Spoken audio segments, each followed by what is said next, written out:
Bonjour, bienvenue dans la capsule, le podcast de l'APM. Je suis Chloé Sénard et aujourd'hui, mercredi 17 juin, nous nous intéressons à la recherche en psychiatrie et en santé mentale. Une association de coordination nationale vient de voir le jour. Quel est son rôle ? Comment va-t-elle donner une impulsion à la recherche ? Nous répondrons à toutes ces questions, mais avant ça, le brief du jour. Rendre davantage le patient acteur de sa santé, c'est ce que souhaite la ministre de la Santé, Stéphanie Rist, avec ses annonces hier soir lors d'un événement organisé par l'Institut français de l'expérience patient. Elle souhaite déployer un plan dans les prochains mois pour valoriser l'implication des usagers ou encore pour renforcer la formation des professionnels à ce sujet. Un appel à projet national doit aussi être lancé pour soutenir les initiatives de terrain et l'innovation sur l'expérience patient.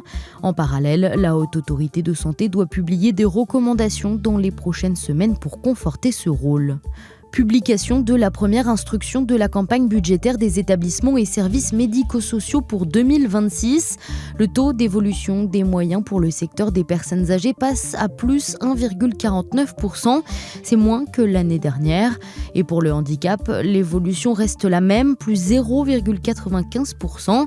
Le ministère de la Santé prévoit 54 millions d'euros de mesures d'efficience, en plus des 215 millions d'euros de mise en réserve déjà annoncés. Cet effort financier devrait permettre de poursuivre la transformation de l'offre de soins ou encore le renforcement du taux d'encadrement en EHPAD. Lise Alter devrait être la prochaine directrice générale de la nouvelle direction Recherche, Innovation et Numérique du ministère de la Santé. C'est ce que confirment plusieurs sources concordantes à APM News. Elle est pour l'instant directrice du cabinet de la ministre de la Santé, Stéphanie Rist, et a occupé le même poste au sein du cabinet de Yannick Neuder de mai à octobre 2025. Cette nouvelle direction doit regrouper plusieurs entités et ses missions sont détaillées dans un projet de décret. Nous avons pu le consulter, vous retrouvez tous les détails sur le fil APM News. Les 2 accords conventionnels pour permettre le déploiement du label Maison France Santé sont désormais signés, annonce la Caisse nationale de l'assurance maladie. Les structures ont jusqu'au 10 juillet pour candidater et bénéficier de l'intégralité du financement pour cette année.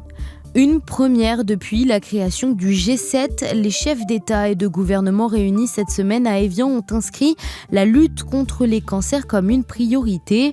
Objectif, renforcer la coopération internationale pour accélérer les progrès en matière de prévention, de recherche, d'innovation et d'accès aux soins pour les cancers.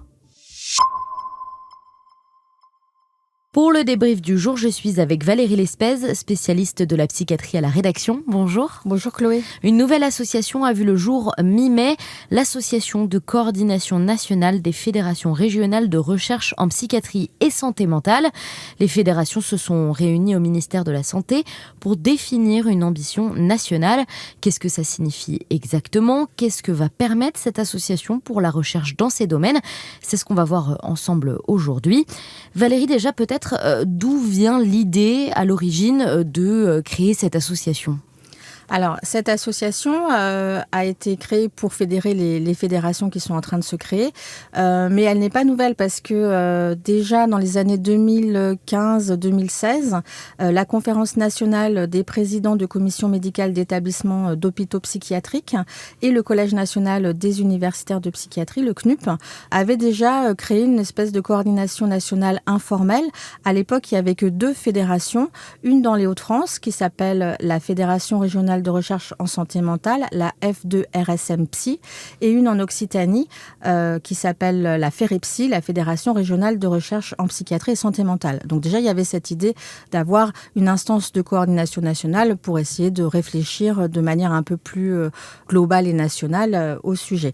En 2023, le ministère a formalisé la structuration de la recherche en psychiatrie par une instruction, et là, il a demandé aux agences régionales de santé de faire des appels à manifestation d'intérêt pour créer des structures d'animation territoriale de la recherche en psychiatrie sur leur territoire.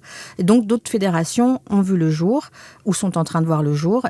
D'où l'idée de vraiment formaliser cette coordination nationale en association. Et quel est le rôle de cette association ? Alors, c'est de partager les expériences, les méthodes, les outils des fédérations. C'est d'accompagner la montée en compétences des équipes dans les établissements, puisque la recherche est traditionnellement concentrée dans les CHU. Là, l'idée, c'est vraiment qu'elle aille dans tous les hôpitaux, dans tous les établissements. L'idée aussi, c'est de faire des projets collaboratifs interrégions, de valoriser et diffuser les travaux de recherche et de défendre la recherche en psychiatrie dans les instances nationales. Et est-ce qu'il existe déjà beaucoup de fédérations aujourd'hui ? Alors aujourd'hui, l'Association nationale en a recensé 11 qui sont créées ou en cours de création. On peut citer Flora en Auvergne-Rhône-Alpes, Psynovia en PACA, Résonance en Nouvelle-Aquitaine, Prisme à La Réunion, ou encore il y a 2 fédérations en Pays de la Loire qui s'appellent Direpsy et Colibri. Et qu'est-ce qu'elles font concrètement ? Alors pour l'instant, elles en sont à des stades de développement différents, mais globalement, toutes sont en train de travailler sur leur statut et elles recensent les compétences et les projets déjà en cours dans leur territoire, parce que des établissements n'ont pas attendu les fédérations pour faire des choses. Elles recensent aussi les besoins des établissements. Est-ce qu'on a des exemples peut-être déjà de recherches qui sont en cours ? Oui, par exemple en Bourgogne-Franche-Comté, le réseau de recherche en psychiatrie et santé mentale qui s'appelle RPSM est en train de travailler sur un premier programme de recherche multicentrique sur la consommation des benzodiazépines chez les personnes âgées. Et on peut citer aussi pour les 2 plus anciennes, la F2-RSM et la Ferepsy. Pour la première des travaux autour de la prévention du suicide, c'est elle qui a contribue à créer les dispositifs Vigilance ou le 3114, et la Ferepsy est très en avance sur la recherche sur l'isolement et la contention. Et est-ce que cette nouvelle association permet déjà de donner une impulsion à la recherche en psychiatrie et santé mentale ? Alors pour l'instant, c'est un peu tôt pour le dire, mais ce qui est sûr, c'est qu'elle donne une visibilité nationale à ces travaux.